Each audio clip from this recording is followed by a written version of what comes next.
আমি আজকে পেঁপে দিয়ে রুই মাছ রান্না করব। তো আমার সবার সাথে থাকবেন আশা করি। আসসালামু আলাইকুম, আপনারা সবাই কেমন আছেন? আশা করি ভালো আছেন। আমি আলহামদুলিল্লাহ ভালো আছি। তো আমি আজকে রুই মাছ রান্না করব। আমি এখানে 5 পিস মাছ নিয়েছি। রুই মাছের পেঁপে নিয়েছি, লম্বা করে কেটে নিয়েছি।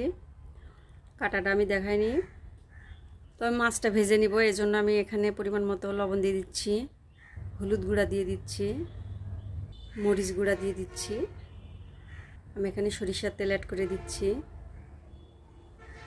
আমি মাছটা সুন্দরভাবে মেখে নিব। তো মাশাআল্লাহ আমার মাছটা ভালোভাবে মেখে নেওয়া হয়ে গেছে। আমি এখন তেলে ভেজে নিব। আমি এখানে কড়াই তুলে দিচ্ছি, সরিষার তেল দিয়ে দিচ্ছি পরিমাণ মতো। তো তেলটা গরম হয়ে গেছে, মাছ দিয়ে দিচ্ছি।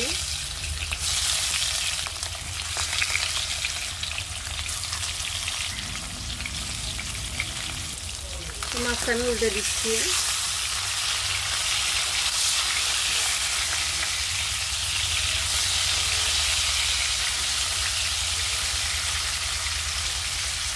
তোর মাছটা ভাজা হয়ে গেছে, আমি উঠাই নিব। তবে এই তেলের ভিতরে পেঁয়াজ কুচি দিয়ে দিচ্ছি। আমি এখানে জিরা দিয়ে দিলাম। আমি এখানে একটা তেজপাতা, একটা দারচিনি দিয়ে দিচ্ছি। আমার তরকারিটা অল্প, তাই জন্য আমার অল্প অল্প করে দেওয়া লাগবে। আমি এখানে পরিমাণ মতো একটু পানি দিয়ে দিচ্ছি। আমি এখানে আদা রসুন বাটা দিয়ে দিচ্ছি পরিমাণ মতো।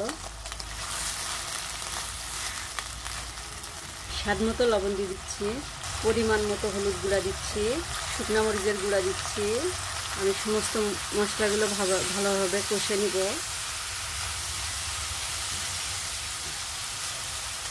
আমি এখন পেঁপেগুলো দিয়ে দিচ্ছি, দিয়ে ভালোভাবে কষে নিব।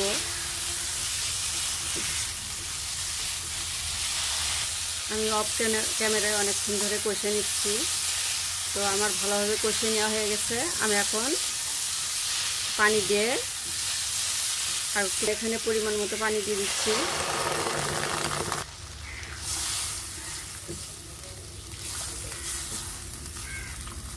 আমি এখন ঢেকে দিব। তো আমার তরকারিটা আবার কষানো হয়ে গেছে। আমি এখন ঝোলের পানি দিয়ে দিব।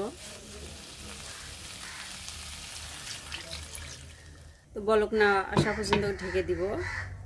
তো আমার তরকারিটা বলক চলে আসছে। আমি এখন মাছগুলা দিয়ে দিব, ভেজে রাখা মাছগুলো।